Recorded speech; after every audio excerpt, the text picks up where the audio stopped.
Hey guys, welcome back. So here's what I use for my rocks to dry in once I have resined. This is a must. Link is in the description. Check Home Depot, Walmart.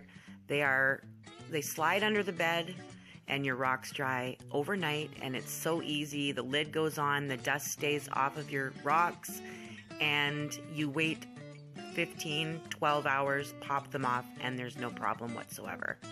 Now this is what happens when you get good at it. As long as you don't use too much resin, there will be no mess to clean up. But I've purposely left some mess on a couple of rocks just so that I can show you how to clean it up. Now you will need a handheld Dremel or sandpaper. It does take long with sandpaper, so you're probably going to want to invest in a good nail Dremel or a handheld Dremel so that you can shave off any mess on the bottom. With this pretty one, I've left a big shelf of resin. So you've probably seen that on some of your rocks when you've used too much. So I'm going to get rid of that shelf. Always use a mask when you're sanding resin. You don't want to breathe that in. Also, make sure you're outside. And that white stuff out there is not resin dust. That is actually snow. It's very cold here, and my husband is nice enough to do this for me so that I can videotape.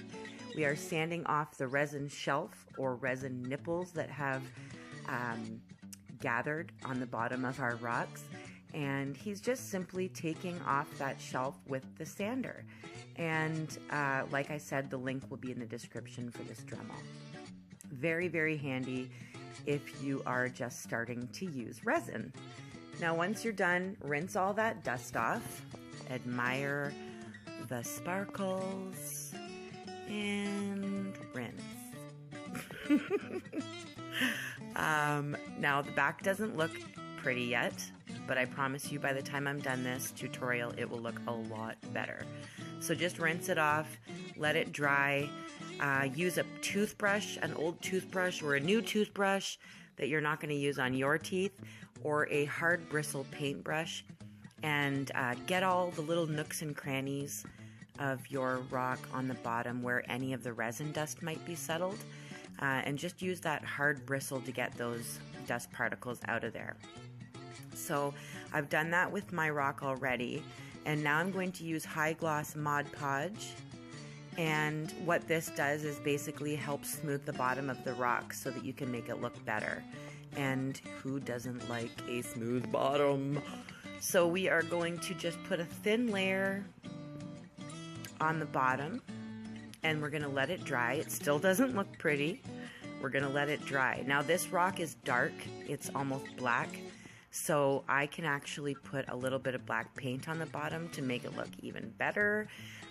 If it's a natural color stone, just leave the Mod Podge so that you can still see the natural color. Now, if you do write or paint something on the back of your rock, please try to use the least amount of resin as possible, because there's really no way to fix the bottoms if you've painted the bottom or written on the bottom, and then you got to take off all that stuff. You're going to have a lot of fixing to do. So just make sure you don't use too much resin. You can always use high gloss Mod Podge to get any spots you missed on the bottom when you're done. So what I'm going to do here, because it's a dark rock, is I'm going to use a sponge and some black acrylic paint, and I'm going to just lightly sponge some black paint onto the bottom of my rock, just to take out any discoloration that might have happened from the sanding, or if I got like extra paint on the bottom that's not supposed to be there, fingerprints of my fingers getting stuck in different colors of paint. It happens, you know it happens. So I just pretty it up, tidy it up with a little bit of black acrylic paint depending on the color of the stone. So they almost look like brand new.